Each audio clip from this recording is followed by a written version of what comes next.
சரி அது ஒன்றும் இல்லை பாப்பிலையா இங்கே தாங்க அப்பா இங்கே தாங்க சரிப்பா ரைட்டாக பிடிக்கூடாது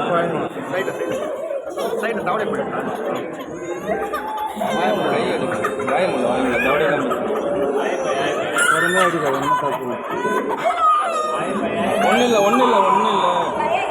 அடி சிண்டுமா